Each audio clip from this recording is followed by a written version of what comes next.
Good evening everyone, welcome to unlock education. आज हम NCERT series को आगे बढ़ाते हुए ज्योग्राफी क्लास 8th की ओल्ड एनसीईआरटी के बारे में डिस्कस करेंगे। तो लेक्चर शुरू करने से पहले अनलॉक एजुकेशन के यूट्यूब चैनल को सब्सक्राइब करना ना भूलें। तो चलिए जानते हैं इसके चैप्टर 2 के बारे में और डिस्कस करते हैं अर्थ के इंटीरियर के बारे में। The earth has 4 distinct realms, जिसमें से पहला है लिथोस्फेयर, दूसरा है एटमॉस्फेयर, फिर तीसरा है हाइड्रोस्फेयर और चौथा है biosphere. The lithosphere is the home of humans. It is stable platform for all life forms. It is the basic source of nutrient elements without which no plants and animals cannot live. अब इसमें बहुत सारे landscape हैं lithosphere में, जैसे कि mountains, Plato's and planes. ठीक है, तो ये सभी जितने लैंडफॉर्म्स हैं इनको मिलियंस ऑफ ईयर्स लगे हैं इनको बनने में, और ये जो प्रोसेस है वो अभी भी लगातार चल रहा है। अब बात करते हैं अर्थ की लेयर्स की। तो अर्थ में 3 तरह की लेयर्स हैं। जो फर्स्ट उसमें से आती है क्रस्ट, दूसरी है मेंटल, तीसरी है कोर। तो क्रस्ट को आउटर मोस्ट शेल के नाम से भी जाना जाता है और ये सबसे थिनेस्ट लेयर है इन सभी में, और इसकी जो एवरेज थिकनेस है वो 5 से 60 किलोमीटर के बीच में है। अब क्रस्ट को 2 हिस्सों में बांटा गया है। एक को बोलते हैं कॉन्टिनेंटल क्रस्ट, दूसरी को बोलते हैं ओशनिक क्रस्ट। जो कॉन्टिनेंटल क्रस्ट है वो बहुत फ्रेजाइल होती है और ये बहुत लेस डेंस होती है, लेकिन इसके मुकाबले में जो ओशनिक क्रस्ट है उसकी एवरेज थिकनेस 5 किलोमीटर के आसपास है। ठीक है, और कॉन्टिनेंटल की 7 to 60 किलोमीटर के आसपास। लेकिन जो कॉन्टिनेंटल क्रस्ट है वो काफ़ी कम डेंस है, लेकिन ओशनिक क्रस्ट बहुत ज़्यादा डेंस है और स्पेशली ये बेसाल्ट रॉक से बनी होती है। अब क्रस्ट और मेंटल को जो अलग करती है बाउंड्री, उसको बोलते हैं मोहो डिसकंटिन्यूटी। मोहो डिसकंटिन्यूटी। मेंटल की जो एवरेज थिकनेस है वो 2900 किलोमीटर के पास है, और इसमें भी इसको 2 हिस्सों में बांटा गया है, जिसमें एक को बोलते हैं अपर मेंटल और दूसरी को बोलते हैं लोअर मेंटल। अब जब सरफेस से हम अर्थ के धीरे धीरे जब डीप यानी अंदर जाना स्टार्ट करते हैं इनसाइड द अर्थ, तो उसका जो टेम्परेचर और साथ में प्रेशर ये भी इंक्रीज होता जाता है। अब जो सबसे इंटीरियर जो अंदर की हमारी लेयर है उसको बोलते हैं कोर। इसको जर्नली मेटालिक कोर के नाम से भी जाना जाता है, मेटालिक कोर के नाम से भी जाना जाता है, और इसे भी 2 पार्ट्स में बांटा गया है। सबसे पहले आती है outer core. Outer core liquid state में है और जो इनर कोर है वो आपकी सॉलिड है, और इनर कोर आपकी बनी है आयरन प्लस निकल से। ऐसा कहा जाता है साइंटिस्ट के द्वारा कि इसका जो अर्थ की जो आपकी अंदरूनी कोर है यानी इनर कोर है वो बिल्कुल कंपोज्ड आयरन और निकल से बनी है, और यहाँ पर बहुत ही एक्सट्रीम प्रेशर एक्सर्ट होता है जो कि ओवरलाइंग रॉक्स हैं उसके ऊपर। ठीक है, जो बाहर की जो रॉक्स हैं वो उसके ऊपर बहुत ज़्यादा प्रेशर लगाती हैं, जिस वजह से वो सॉलिड है। फिर बात करते हैं लिथोस्फेयर की। तो लिथोस्फेयर का मतलब होता है, लिथो मीन्स एक ग्रीक शब्द है जिसका मतलब होता है रॉक, और लिथोस्फेयर मीन्स रॉक स्फेयर। ठीक है, यानी जो रॉक मीन्स चट्टान। ठीक है, तो वो आ गया आपका रॉक स्फेयर। अब ये फ्लोट करती है एस्थीनोस्फेयर के ऊपर। एस्थीनोस्फेयर आपकी अपर मेंटल का पार्ट है। ठीक है, 100 किलोमीटर के आसपास इसकी पूरी थिकनेस है। ठीक है, अब यहाँ पे देखिए आप, ये आपकी कॉन्टिनेंटल क्रस्ट है और ये आपकी ओशनिक क्रस्ट। ठीक है, जिसके ऊपर ओशंस हैं। ठीक है, जो कि बेसाल्ट से बनी होती है। ठीक है, और ये आपकी हाईली डेंस होती है। ठीक है, हाईली डेंस। और कॉन्टिनेंटल क्रस्ट कैसी है, एक तो फ्रेजाइल है। ठीक है, और टोटल इसकी थिकनेस कितनी है, 7 से लेकर के 60 किलोमीटर के आसपास तक। ठीक है, इसी के बीच में रहती है ज़्यादातर। और इसके बाद जो ये अलग करती है मेंटल और आपका क्रस्ट को, तो उसे कहते हैं मोहो डिसकंटिन्यूटी। ठीक है, ऐसे ही मेंटल और कोर को जो अलग करती है उसे बोलते हैं गुतेनबर्ग, ठीक है, गुतेनबर्ग डिसकंटिन्यूटी। इसका नाम इसलिए पड़ा है गुतेनबर्ग और मोहो क्योंकि जिन साइंटिस्ट ने और जिन जियोलॉजिस्ट ने इनको निकाला था, ठीक है, फाइंड आउट किया था, तो उन्होंने अपना नाम इसे दिया था, ठीक है। तो एस्थीनोस्फेयर आपकी सेमी लिक्विड है और साथ में सेमी सॉलिड है, और जो लिथोस्फेयर है वो एस्थीनोस्फेयर के ऊपर फ्लोट करता है। अब जो आपका लिथोस्फेयर है वो बहुत छोटे छोटे फ्रेगमेंट्स में बटा हुआ है जिसको हम टेक्टोनिक प्लेट्स के नाम से भी जानते हैं, ठीक है, टेक्टोनिक प्लेट्स, ऐसी 7 बड़ी प्लेट्स हैं, ठीक है, और बहुत छोटी छोटी कुछ प्लेट्स हैं जिनको माइनर प्लेट्स कहा जाता है, ठीक है, नाज़का प्लेट फॉर एग्जांपल। अब आता है कि लिथोस्फेयर में जो अर्थ की क्रस्ट है उसमें ऑक्सीजन, सिलिकॉन, एल्यूमिनियम, ठीक है, आयरन, तो इन सब की बहुत ही अबंडेंट एलिमेंट्स ये लिथोस्फेयर में पाए जाते हैं। The elements are organized into compounds to form minerals. A mineral is naturally occurring substance consisting of a single element or compound of elements. When oxygen is bonded with iron or aluminium, we get iron oxide, which is hematite, and aluminium oxide, which is bauxite. Rocks are naturally occurring combination of minerals. On the basis of origin, the rocks may be grouped under 3 categories. The first is igneous and the second is sedimentary and the third is metamorphic. तो 3 तरह से जो इनका origin है rocks का, तो उस नाम से इनको बांटा गया है। फर्स्ट है इग्नियस रॉक्स, सेकंड आती है सेडिमेंट्री रॉक्स, थर्ड है मेटामॉर्फिक। तो फर्स्ट जो इग्नियस है, तो इग्नियस एक लैटिन शब्द है जिसका मतलब होता है फायर, ठीक है। अब ये formed from hot molten lava और magma, very high temperature inside the earth, materials are in molten state.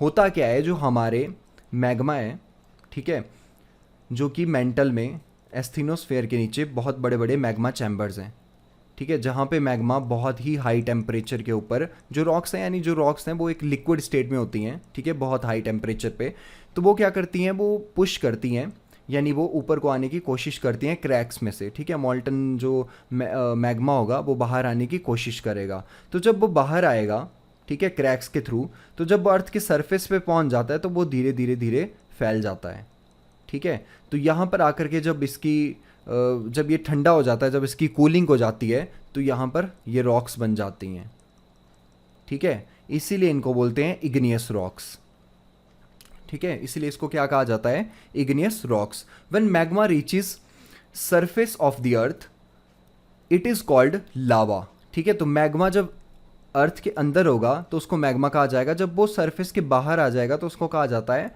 लावा। तो इसी तरह से फिर जो है बाहर आपकी हार्ड और सॉलिड इग्नियस रॉक्स बन जाती हैं, जिनको प्राइमरी रॉक्स और बेसिक रॉक्स भी कहा जाता है। तो सेकंड आती हैं सेडिमेंट्री रॉक्स। इनका ओरिजिन कम्प्लीटली डिफरेंट है क्योंकि rocks are broken into small pieces in many ways. जो रॉक्स होती हैं वो टूट जाती हैं छोटे छोटे हिस्सों में और सेडिमेंट्स बनाती हैं। जो रिवर है उन सेडिमेंट्स को बहा करके लेके जाता है और कहीं और जा करके उनको वो डिपॉजिट कर देता है, ठीक है। तो इसी तरह से जो धीरे धीरे जो डेपोजिशन होगी, ठीक है, वो जा करके जहाँ पे भी सेट होगी तो ये ऐसे लेयर्स बना देती है, या इनको बोलते हैं स्ट्रैटिफिकेशन, ठीक है। तो ये लेयर्स बना देगी, इस कारण इनको क्या कहा जाता है, सेडिमेंट्री रॉक्स। ये हज़ारों सालों बाद बनती हैं, ठीक है, या फिर मिलियंस ऑफ ईयर्स लग जाते हैं इनको, इन रॉक्स को बनने के लिए। They get compression and cemented together to form sedimentary rocks, soft and break easily. फिर आती है मेटामॉर्फिक रॉक्स। मेटामॉर्फिक रॉक्स वो रॉक्स होती हैं जहाँ पर कंटिन्यूसली प्रेशर और हीट और केमिकली जो पूरा स्ट्रक्चर चेंज हो जाता है, ठीक है, रॉक्स का, तब इन्हें कहा जाता है मेटामॉर्फिक रॉक्स। होता क्या है कि chemical changes lead to a recombination of elements and thus totally new materials are formed. होगा क्या, जब ये मैग्मा जब इनसाइड द अर्थ में ये ट्रैप हो जाता है, ठीक है, तो ट्रैप हो जाएगा तो लगातार यहाँ पे हीट और टेम्परेचर तो ज़्यादा है। जब हीट और टेम्परेचर बार बार जो यहाँ पे साथ जो और रॉक्स भी हैं, यहाँ पे जब वो मैग्मा बार बार यहाँ पर इनके साथ में टच होता जाएगा, ठीक है, यहाँ पर वो बाहर निकलने की कोशिश करेगा, तो साथ वाली रॉक्स में भी हीट ट्रांसफ़र हो जाता है।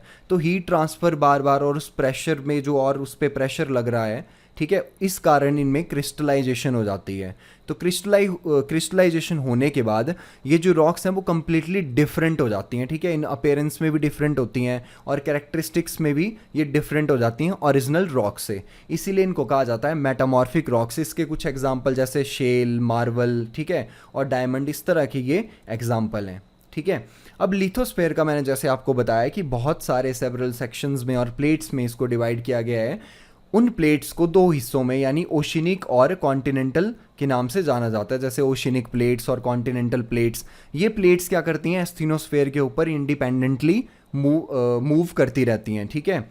और जो इनको एनर्जी रिक्वायर्ड होती है इनकी मूवमेंट के लिए, वो एनर्जी इनको इंटरनल हीट ऑफ द अर्थ से ही मिलती है, ठीक है। अर्थ में बहुत सारे कन्वेक्शनल करंट्स होते हैं, ठीक है, जो कि लगातार मूव करते रहते हैं। तो उसके ऊपर जो भी ये प्लेट्स होती हैं ये भी एस्थीनोस्फेयर के ऊपर मूव करती रहती हैं एक से दूसरी जगह पे, ठीक है। तो ये देखिए सामने जो मैप में अभी आपको दिख रहा होगा कि बहुत सारे यहाँ पे प्लेट्स हैं। सबसे पहले ये पैसिफिक प्लेट, ठीक है, ओशनिक प्लेट है। तो ये नॉर्थ अमेरिकन प्लेट जिसको कॉन्टिनेंटल प्लेट कहते हैं, ठीक है। फिर ये साउथ अमेरिकन प्लेट है, ठीक है। ऐसे ही अफ्रीकन प्लेट है। और जो इंडिया जिसका पार्ट है उसको बोलते हैं इंडो ऑस्ट्रेलियन प्लेट, ठीक है। यहाँ पर खैर इसको अलग अलग बताया गया है, इंडियन प्लेट और ऑस्ट्रेलियन प्लेट, ठीक है। तो ये पेंजिया का हिस्सा हुआ करती थी। तो बाद में जब इसकी नॉर्थवर्ड डायरेक्शन में मूवमेंट हुई तो फिर जा कर के टकराती है यूरेशियन प्लेट से, और टकराने के कारण यहाँ पर फिर हिमालयाज़ का निर्माण होता है, ठीक है, जो दुनिया के सबसे यंगेस्ट माउंटेन सिस्टम है, ठीक है। ऐसे ऑस्ट्रेलियन प्लेट है और ये यूरेशियन प्लेट है। बाकी ये कुछ छोटी छोटी प्लेट्स हैं, जैसे फिलिपिनो प्लेट होगी, आपकी अरेबियन प्लेट होगी, है ना। वैसे ही आपकी कैरिबियन प्लेट है, कोकोस प्लेट है, नास्का प्लेट है। तो ये बहुत छोटी छोटी प्लेट्स हैं, ठीक है। ये अंटार्कटिक की प्लेट है, ठीक है। ये भी आपकी 7 बड़ी प्लेट्स में ही आती है। अब दूसरा है चेंजिंग लैंडफॉर्म्स, कि लैंडफॉर्म्स कैसे चेंज होते हैं, ठीक है, और क्या उसका प्रोसेस है। बेसिकली अर्थ पे 2 तरह की फोर्सेस हैं। सबसे पहली जो फोर्स है वो है सन बॉर्न फोर्सेस, ठीक है, जो सूरज से एनर्जी मिलती है, जिस कारण अर्थ पे पूरा जो क्लाइमेट या फिर जो आपका टोपोग्राफिकल चेंजेस होते हैं उस वजह से, तो उसको बोल दिया सन बॉर्न फोर्सेस। कुछ फोर्सेस ऐसी होती हैं जो सेकेंडरी हैं, जिनको अर्थ बॉर्न फोर्सेस कहा जाता है, ठीक है। जैसे आपका अर्थक्विक हो गया या आपका वॉल्केनिज्म हो गया। तो ये भी बहुत सारे चेंजेस लिथोस्फेयर में करते हैं। तो आइए जानते हैं इनके बारे में। सबसे पहले देखें, earth surface is not uniform. तो जो अर्थ का सरफेस है वो यूनिफॉर्म तो है नहीं है ना, वो हमेशा चेंज होता रहता है। तो बहुत वैरायटी ऑफ हमें लैंडफॉर्म्स देखने को मिलते हैं, माउंटेन्स मिलते हैं, वैलीज़ मिलती हैं, प्लेन्स मिलते हैं, प्लेटोज़ मिलते हैं, है ना। तो major landforms are created by tectonic activities. तो हालांकि ज़्यादातर जो लैंडफॉर्म्स है वो टेक्टोनिक एक्टिविटीज़ से ही एसोसिएटेड है, ठीक है, with the movement of lithosphere plates. The process of gradation and levelling of the earth surface starts through the action of running water. तो ये कुछ एजेंट्स हैं जिनके थ्रू जो आपका लैंडफॉर्म है वो चेंज होता है, ठीक है। जैसे आपका रनिंग वाटर है या मूविंग आइस है, विंड है, ठीक है, वेव्स हैं या फिर करंट्स हैं, ठीक है। करंट्स मीन्स करंट्स कौन से, जो कि आपके समुंदर में होते हैं, ठीक है। फिर आता है they are collectively known as agents of gradation.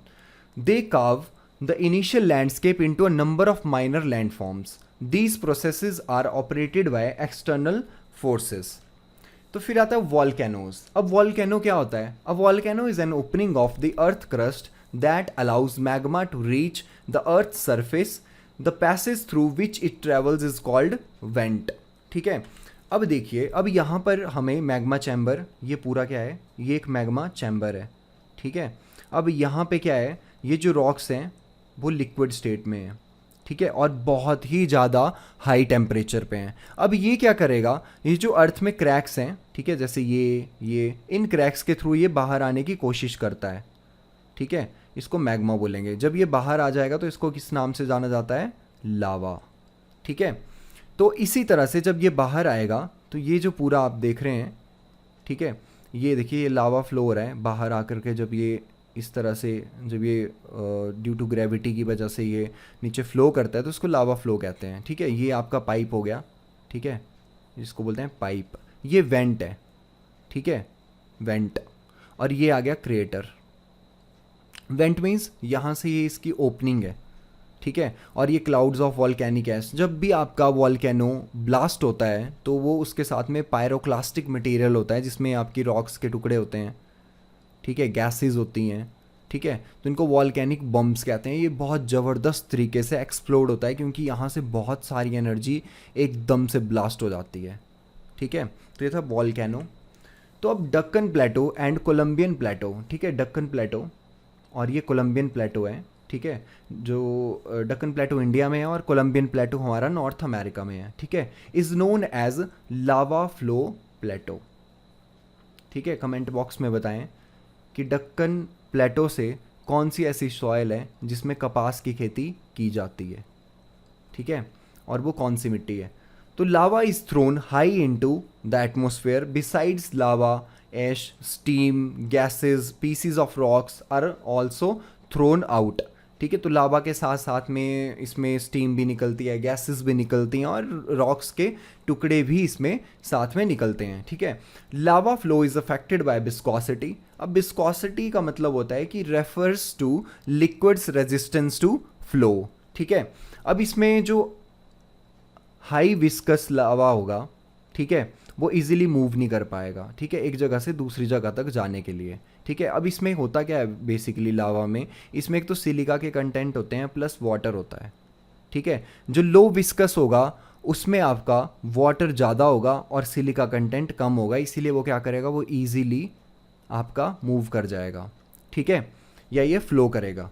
तो viscosity of lava is determined by the amount of silica in the water in magma. Highly viscous lava is rich in silica and has low water. Low viscous lava has low silica and a lot of water. The shape of the volcanoes depends on the type of lava and the force of eruption. On the basis of the shape, shield, cinder cone and the composite. तो ये तीन तरह के हमारे volcanoes हैं जो कि specially हमारे जो फोर्स ऑफ एरप्शन के ऊपर और टाइप ऑफ लावा के ऊपर ये बने होते हैं, ठीक है। जिसमें सबसे पहला आपका शील्ड वॉल्केनो आ गया, फिर आपका सिंडर कोन आ गया, तीसरा आ गया आपका कंपोजिट, ठीक है। तो shield volcano formed by eruption of lava with a low silica content. Such a volcano has a wide base and a cone with gentle slopes, ठीक है। एग्जाम्पल है इसका हवाईयन आइलैंड्स, ठीक है। तो ये आपके शील्ड वॉल्केनो का एग्जाम्पल है। अब होता क्या है कि जब शील्ड वॉल्केनो में जिसका जो मैग्मा होगा इसमें जब ये बाहर आएगा, ठीक है, तो इसमें जब ये लावा की फॉर्म में बाहर आ जाता है, ठीक है, सरफेस के ऊपर, तो इसमें वाटर बहुत ज़्यादा होता है, ठीक है। वाटर की जो क्वांटिटी है वो बहुत ज़्यादा होती है, लेकिन सिलिका जो है वो बहुत कम मात्रा में होता है, ठीक है। लो सिलिका कंटेंट इसमें होता है। तो जब लो होगा तो इसकी जो विस्कोसिटी होगी वो बहुत कम होगी। तो ऑब्वियसली जब विस्कोसिटी कम होगी, जब रेजिस्टेंस कम मिलेगा उसके फ्लो को, तो वो ईजिली फ्लो कर जाएगा। तो जब ईजिली फ्लो करेगा तो वो बहुत दूर तक जाएगा कम टाइम में, कम टाइम में, ठीक है। तो कम टाइम लगेगा तो ऑब्वियसली वो लिक्विड है तो उसको ठंडा होते होते समय लगेगा, ठीक है। तो ठंडा होते होते तो बहुत दूर तक जा कर के वो क्या करेगा, इस तरह से एक लैंडस्केप बना देता है, ठीक है। थिन एंड फ्लोइंग लावा, ठीक है, लार्ज एरिया में ये फैल जाता है, ठीक है। ब्रॉड स्लोप्स होती हैं इसकी। फिर अगला है सिंडर कोन वोल्केनो, ठीक है। तो सिंडर कोन में क्या होता है, इसमें जो आपका लावा है वो आपका शील्ड वॉल्केनो से ज़्यादा हाईली विस्कस होता है, ठीक है। इसीलिए यहाँ पे जब ये ब्लास्ट होता है तो इसमें इसकी जो ब्लास्टिंग होती है वो बहुत ज़बरदस्त होती है, ठीक है। तो ब्लास्टिंग ज़बरदस्त होती है तो ये आसपास अपने क्या करता है, धीरे धीरे यहाँ पर ये ढेर लगाना शुरू कर देगा। और ये जो यहाँ पे ये जो लावा है ये एकदम से ठंडा हो चुका है, ठीक है, इसीलिए इसकी जो हाइट है वो बढ़ती जाती है, ठीक है। Silica rich magma traps gases inside the volcano until enough pressure is built to push the magma out of the earth crust, ठीक है। तो यहाँ से जब बहुत सारी जो गैसेस इसके साथ होंगी वो क्या करेंगे, जब ये ट्रैप हो जाता है तो ये बाहर को निकलने की कोशिश करेगा। तो धीरे धीरे जो प्रेशर एक्सर्ट होता जाएगा ऊपर की तरफ को, तो एकदम से फिर यहाँ पे ब्लास्ट होगा। तो ब्लास्ट होने के कारण ये फिर इधर ये बिखर जाएगा सारा, ठीक है।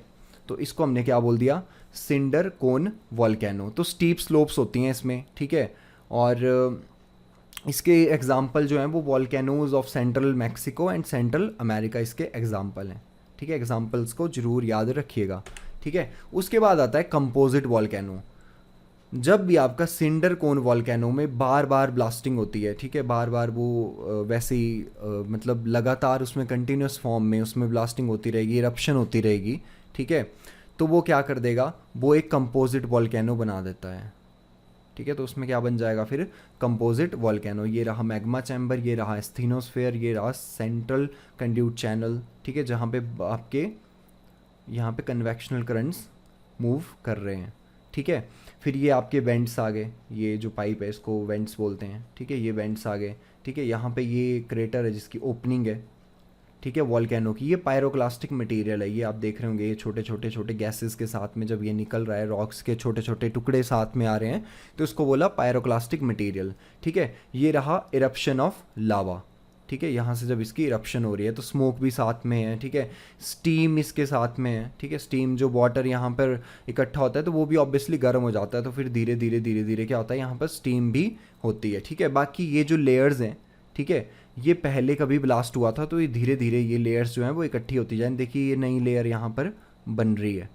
ठीक है, बाकी पुरानी जो है वो सेटल्ड हो चुकी है, यहाँ पे ये रॉक्स बन चुकी हैं। ठीक है, तो इसको हमने बोल दिया कंपोजिट वॉल्केनो। तो इसका एग्जाम्पल है माउंट फुजियामा जो कि जापान में है, तो इसका ये एग्जाम्पल है। तो उसके बाद आता है अर्थक्विक। ठीक है, तो अर्थक्विक सिंपल है, earthquake are the most prominent evidence of present day earth's movement. It is vibratory motion of the ground surface. It ranges from a faint tremor to a wild motion.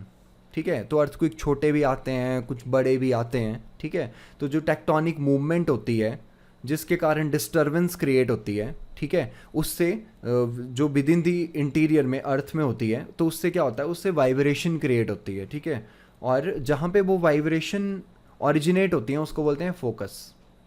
ठीक है, from the focus the earthquake vibrations travels in different directions in the form of seismic waves. ठीक है, तो S wave, P waves, ठीक है, L waves, तो ये waves जो हैं वो जनरेट होती हैं वहाँ से फोकस से। मान लीजिए यहाँ पे कोई ये सरफेस है अर्थ का, ठीक है, ये अर्थ के अंदर कोई पॉइंट है, यहाँ पर क्या होता है आपकी टेक्टोनिक मूवमेंट या होती है, जिसके कारण क्या होता है कोई डिस्टर्बेंस क्रिएट होती है, तो उस वजह से क्या होगा, ये हर डायरेक्शन में सिस्मिक वेव्स निकलेंगी।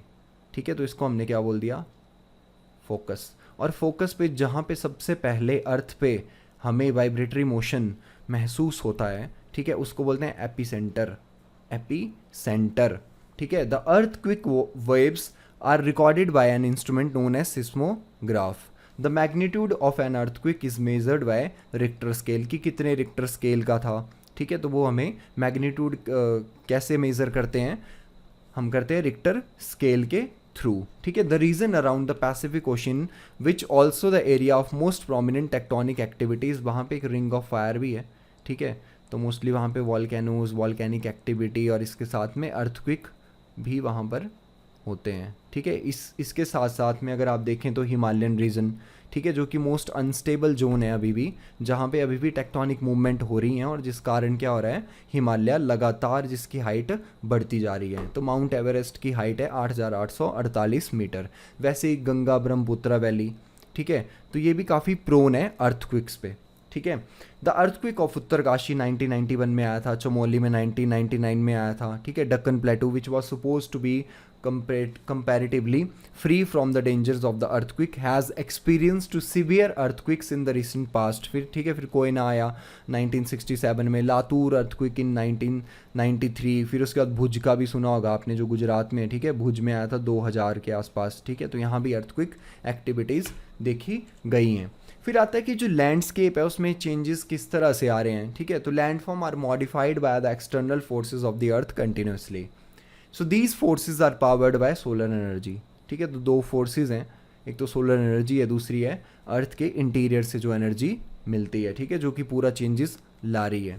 ठीक है, so these activities of land sculpture include lowering as well as raising of the land surface. जैसे फिर उसमें बहुत सारे हमारे एजेंट्स ऑफ ग्रेडेशन भी हैं, running water, glaciers, sea waves, ठीक है, या फिर ground water and winds are constantly busy in erosion and transportation and deposition of rocks materials.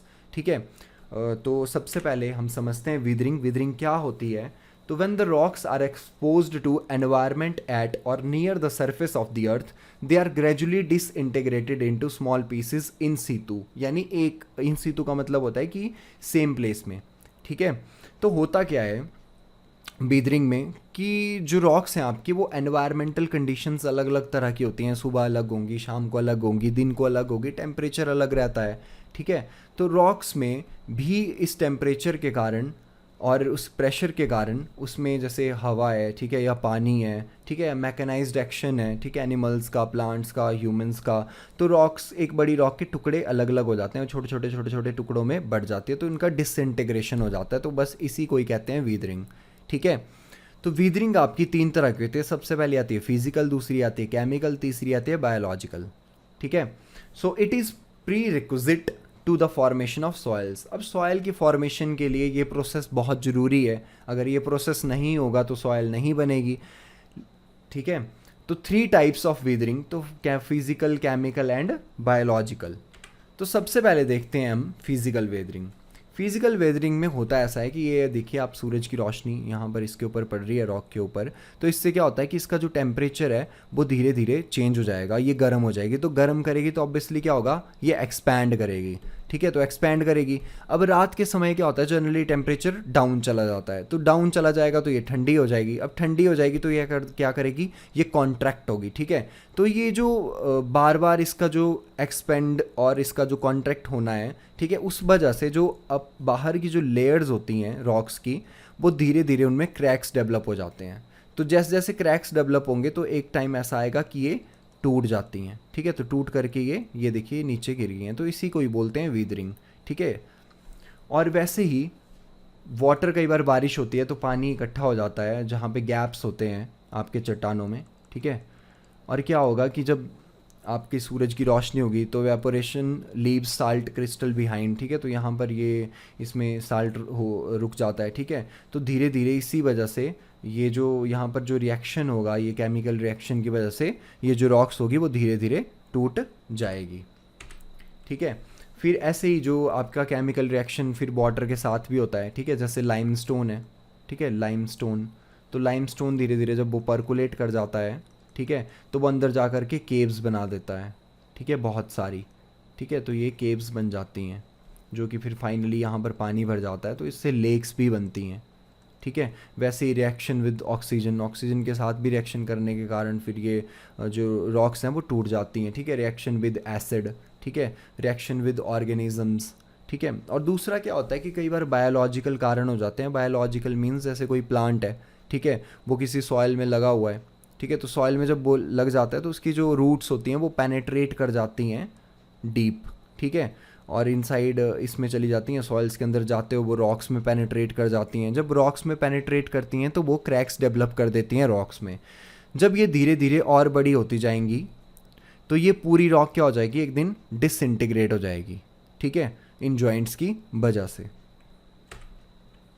उसके बाद आता है सॉइल फॉर्मेशन, की सॉइल बनती कैसे है, ठीक है। तो soil is a combination of fine rock particles and organic material, जिसको ह्यूमस बोलते हैं, ठीक है, इन विच प्लांट्स ग्रो, जिसमें प्लांट्स लगते हैं basically. Humus is derived from the remains of plants and animals, make soil fertile.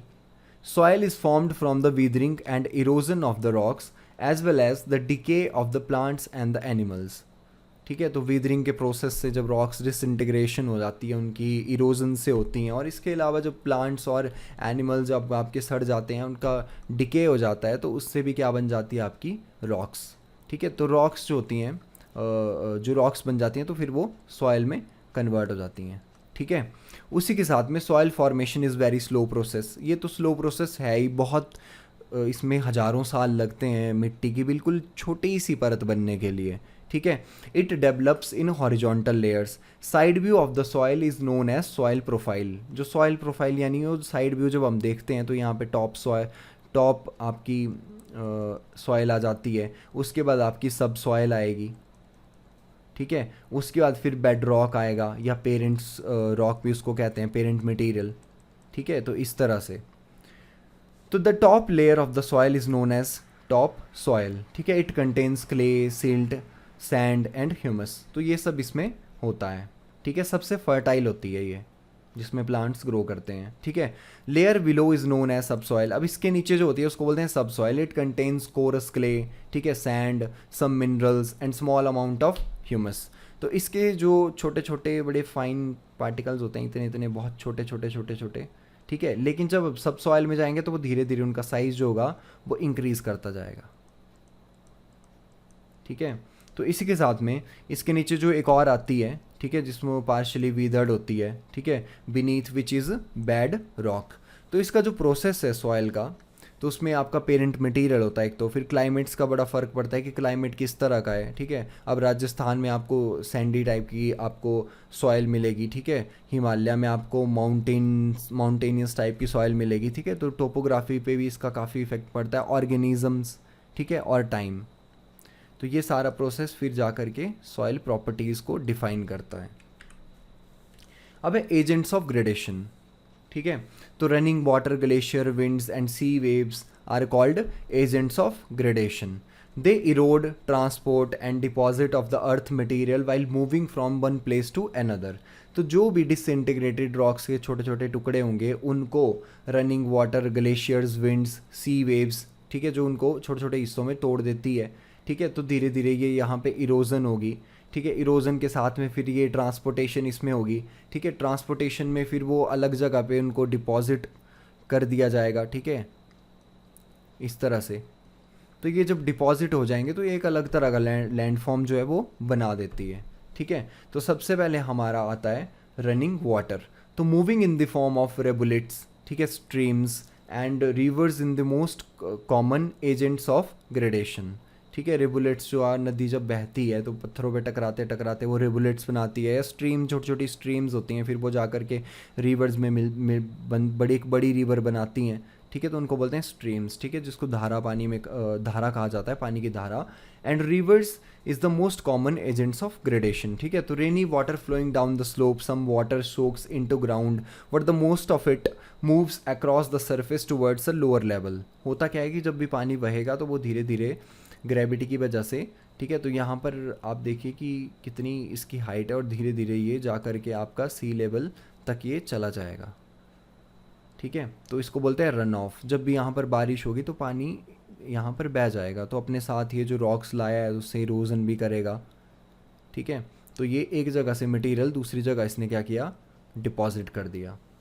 तो rain water often washes away the top layer of the soil and hence reduces fertility. तो जब भी बारिश पड़ती है, अगर वहाँ पे पेड़ वगैरह ज़्यादा ना हो तो पानी की फोर्स इतनी ज़्यादा होती है कि वो टॉप सॉइल जो है उसको अपने साथ ले जाती है, ठीक है। जैसा कि टॉप सॉइल जो होती है वो बहुत ज़्यादा फर्टाइल होती है, ठीक है, तो उसको वो अपने साथ ले जाएगी और इसीलिए उसकी जो फर्टिलिटी है सॉइल की वो कम हो जाती है। तो इसी को हम सॉइल इरोजन भी कहते हैं। During heavy rains the volume of run off is very high. तो पानी का जो रन ऑफ है, ठीक है, जब वो पानी चलता है, ठीक है, तो वो उसका जो वॉल्यूम होता है वो बहुत ज़्यादा होता है, ठीक है। Absence of plant cover a large area is washed by the force of run of, ठीक है, जिसको शीट इरोजन के नाम से भी जाना जाता है, ठीक है। फिर ये कुछ अनइवन टेरेन होती है, ठीक है। उसमें क्या होता है कि जब रेन वाटर आपका नीचे की तरफ को मूव करता है स्लोप्स के थ्रू, ठीक है, तो वो scoops out the soil forming narrow deep channels, जिसको हम गलीज भी कहते हैं, ठीक है। तो गली इरोजन होता है,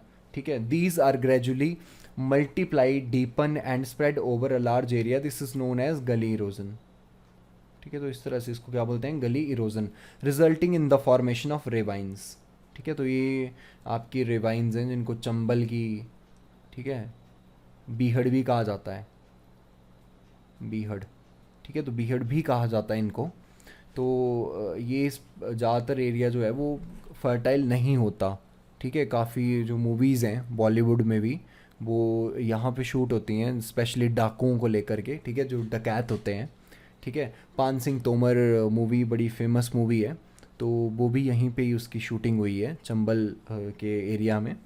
तो इसके साथ में इसका जो एग्ज़ाम्पल है वो आगरा एंड ग्वालियर, ठीक है। इसका लार्ज एरिया जो है इफेक्टेड होता है गली इरोजन से, जिसको चंबल वैली भी कहा जाता है, ठीक है। Certain measures to stop soil erosion are terrace farming, ठीक है, जो पहाड़ी नुमा जो खेती होती है तो वो की जाती है ताकि जो आपका पानी है वो आपका धीरे धीरे उसकी जो फोर्स है वो कम हो जाए, ठीक है, जिससे आपका सॉइल इरोजन कम हो सकता है। ठीक है। अफॉरेस्ट्रेशन है, पेड़ लगा सकते हैं बहुत ज़्यादा, उससे भी जो आपका सॉइल इरोजन है वो कम होगा। ठीक है, तो इस तरह के जो प्रयास हैं वो किए जा सकते हैं। फिर आता है रिवर का वर्क क्या है। ठीक है, पानी कैसे बहता है। अब ऑब्वियसली ये सारे ग्लेशियर्स हैं। ठीक है, अब यहाँ से हमें पानी कंटिन्यूसली मिलता रहता है। ठीक है, तो ये पानी पूरा साल भर, जब ये सर्दियों में तो पूरी तरह से ये सारा कोल्ड डेजर्ट बन जाता है। ठीक है, फिर जब गर्मी आती हैं तो ये धीरे धीरे क्या होता है, ये बर्फ़ पिघलनी शुरू होती है और यहाँ पर हमें पानी मिलता है। अब यहाँ पर जो ये फर्स्ट स्टेज है, ठीक है, इसको बोलते हैं यंग स्टेज रिवर की। ठीक है, इसको बोलते हैं मिडल स्टेज, मिडल स्टेज, इसको बोलते हैं ओल्ड स्टेज। ठीक है, तो यहाँ पर जब ये यंग स्टेज होगी तो इसमें जो वाटर की फोर्स होती है वो बहुत ही ज़्यादा होती है, तो वो अपने साथ बहुत सारी इरोजन करता है। ठीक है, अपने साथ बहुत सारा मटेरियल लेकर के आता है। जब फाइनली सेकंड में, ये आप सेकंड यहाँ पर देखेंगे तो सेकंड में क्या होता है, यहाँ पे आप देखिए रिवर जो है वो मेंडरिंग करना ये स्टार्ट कर देती है। ठीक है, और फिर फाइनली जा कर के ये यहाँ पर एक डेल्टा बना देती है। ठीक है, डेल्टा मीन्स जो अपने साथ ये मिट्टी लाई है उसको यहाँ पर ये बिछाती जाएगी, तो यहाँ क्या बन जाएगा, डेल्टा। बहुत फर्टाइल लैंड होती है ये भी। यहाँ पे रिवर वी शेप वैलीज बनाती है। ठीक है, बहुत ही ज़्यादा डीप और नैरो यहाँ पर नाले होते हैं। ठीक है, इस टाइप के। तो यही काम है वाटर का कि वो अपने साथ में इरोजन करता रहता है। ठीक है, तो ये जा कर के फिर धीरे धीरे यहाँ से जो बड़े बड़े जो पत्थर होंगे पहले उनको बिछाना शुरू करेगा। ठीक है, जो बहुत ही ज़्यादा फाइन जो सेगमेंट्स होंगे या सेडिमेंटेशन होगी वो जा कर के यहाँ करेगा। ठीक है, उसके बाद इरोजन है। The process of removing rock materials and top soil from the surface is called erosion. ठीक है, reverse Erode in many veg depending on the nature of the surface rocks, their own velocity and the tools with which these are armed. The force of flowing water exerts dredging effects upon the riverbed. Poorly consolidated rock materials such as clay, silt, sand get eroded. ठीक है, तो ये धीरे धीरे क्या हो जाती है, ये इरोड हो जाती हैं। ठीक है, क्ले, सिल्ट, सैंड। ठीक है, फिर river also erode their banks and widen the valleys. तो रिवर क्या करती है, अपने जो किनारे होते हैं उनको भी वो इरोड करना स्टार्ट कर देती है और उनको वाइडन यानी बड़ा कर देती है। ठीक है, रिवर वैलीज़ को। फिर ट्रांसपोर्टेशन है, तो ट्रांसपोर्टेशन में तो फिर ऑब्वियसली वो मटेरियल को एक जगह से लेकर के दूसरी जगह वो जा कर के बिछाते जाएंगे। ठीक है, तो materials like clay and silt are carried as suspended load. ठीक है, हेल्ड इन द वाटर।